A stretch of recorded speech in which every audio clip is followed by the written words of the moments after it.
Muito bem, galera. Sou Marco Ramone, professor de História aqui do Dória Escola e do canal Linha do Tempo. Então, vamos então começar aqui de fato com o módulo 2, né, sobre a Idade Média. No vídeo anterior de introdução, eu dei alguns indicativos sobre o que a gente ia falar aqui, né? Então vou recapitular um pouco sobre o que a gente viu no final do primeiro módulo. Quando eu falei sobre a queda de Roma, na última aula do primeiro módulo, eu comentei que o Império do Ocidente estava com uma série de crises internas, que mais cedo ou mais tarde implodiriam o Império.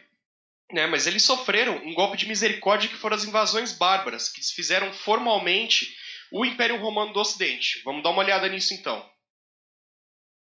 Bom, vamos lá. A gente aqui vê um mapa com um fluxo estipulado dos povos bárbaros, né?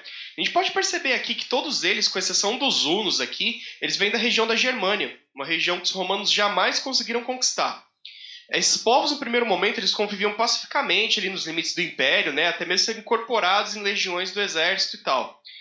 Mas com a crise política e financeira do Império, eles foram responsáveis pelo golpe de misericórdia e invadiram os domínios de Roma no Ocidente.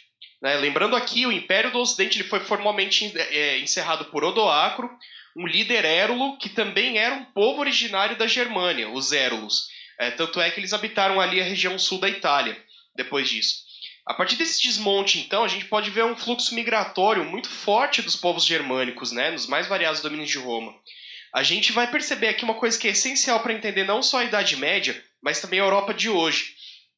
Eu falei para vocês na aula de introdução que esse período foi essencial para a formação da ideia de Europa, né, a Europa ocidental, a Europa como continente, como região do mundo, que isso não existia na Antiguidade. E, bom, a partir desse processo aqui de migração e dominação dos povos germânicos em antigas províncias romanas que você tem o surgimento dos principais países da Europa, bem como seus idiomas, a sua cultura, né? O próximo slide vai dar uma noção muito legal disso pra gente. Bom, gente, isso aqui é um mapa que indica por alto, mais ou menos assim, só para dar uma noção mesmo, de quais povos germânicos que contribuíram para a formação de forma hegemônica de cada principal país aqui na Europa. Se vocês quiserem, vocês dão uma pausada aqui no vídeo para poder analisar melhor.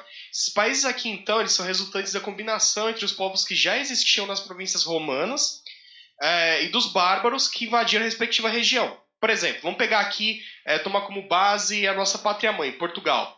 Desde muitos anos antes dos romanos dominarem a região, já existia um povo lá que se autodenominavam lusitanos. Né? Por isso que vem o nome luso, Lusitânia, esse nome de Portugal. Então, o povo bárbaro, a gente pode ver aqui no mapa, o povo bárbaro germânico que se incorporou nessa região foram os suevos. Portanto, o povo português é a mistura do povo que estava previamente na região, os lusitanos, né, com a incorporação da cultura romana como um todo e ainda com a incorporação posterior de um povo bárbaro da Germânia, né, que foram os suevos. Esse processo aconteceu de forma semelhante em mais ou menos todos os países da Europa Ocidental. Mas tem um detalhe muito importante aqui que definiu a Europa culturalmente, politicamente e socialmente. Vamos acompanhar aqui. Bom, muito bem. Aqui a gente, então, tem uma ligeira estabilização dos antigos domínios do Ocidente, quando os povos bárbaros eles meio que se assentaram, né? Eles cessaram um pouco as invasões, eles falaram, não, deixa eu ficar um pouco aqui de boa, né? Eu estou muito tempo longe da minha mulher, dos meus filhos, deixa eu dar um tempinho aqui nessa grande viagem aqui, nessa grande campanha aqui de conquistas, né? E eles começaram a montar algumas estruturas administrativas e políticas. Porque eu falei nisso aqui que tem um detalhe muito importante sobre a formação e constituição da Europa, bem como a distinção mais clara de Ocidente e Oriente. Qual que é essa? É porque todos os reis bárbaros aqui que se convertem ao cristianismo e juram lealdade ao Papa, eles começam então a constituir a ideia do que é a Europa. O que distingue a Europa da África, da Ásia, o que distingue? Então, o que distingue é isso. Os reis bárbaros, eles juram lealdade ao Papa e se convertem ao cristianismo. Então você vê aqui vários reinos que não são mais Roma, mas eles ainda estão sob o poder do Papa. O que para eles, assim, na prática, ficou a mesma coisa, né? Isso causa, inclusive, no século IX, uma briga entre as igrejas do Ocidente e do Oriente. Porque o Papa apoiava os reis bárbaros, mas ele ignorava os imperadores do Oriente, que bem como a gente sabe, como a gente já falou várias vezes, ainda era o Império Romano. né, o Império Bizantino. Isso causou um racha entre o Oriente e o Ocidente, ajudando ainda mais a definir a Europa como ele é. Uma coisa engraçada aqui é que eles ficaram ali, foi a partir do século IX que eles tiveram essa briga. A primeira vez que o Papa e o Patriarca da Igreja Ortodoxa se encontraram e dialogaram foi há 3 anos atrás, em 2016, né? Que o Papa Francisco ele se encontrou com o Patriarca, que me fugiu o nome agora, né? Então, veja, foram 11 séculos que os caras não conversaram. Você imagina se tem uma birra pior do que essa na história. Mas ok, vamos passar aqui para frente. Daí é que a gente vê esse racismo, o grande motivo dessa ruptura.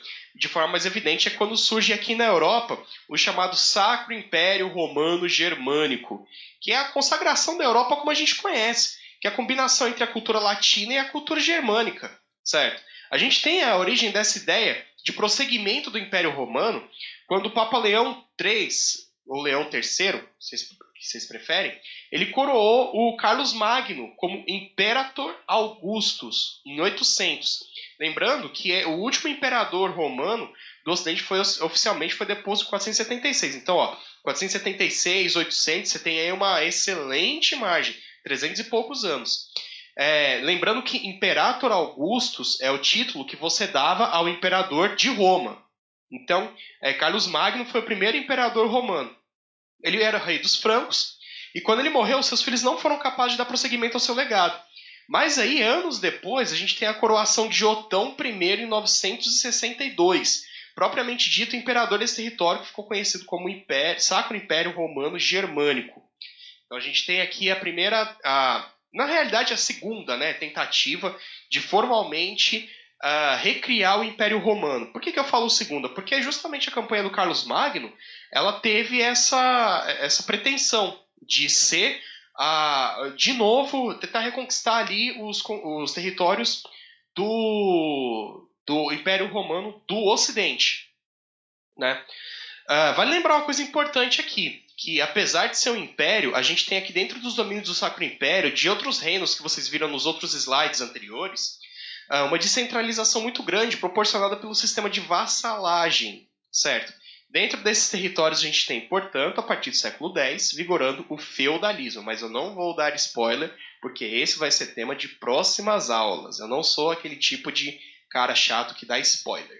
Muito bem, então, é isso aí. Fiquem ligados nas próximas aulas, se inscrevam no YouTube, fiquem ligados ali no Facebook, né, que a gente sempre está gerando aí um conteúdo bem bacaninha para vocês. Curtam as páginas do Facebook também, né? Isso aí já é de praxe, então é isso aí. Valeu!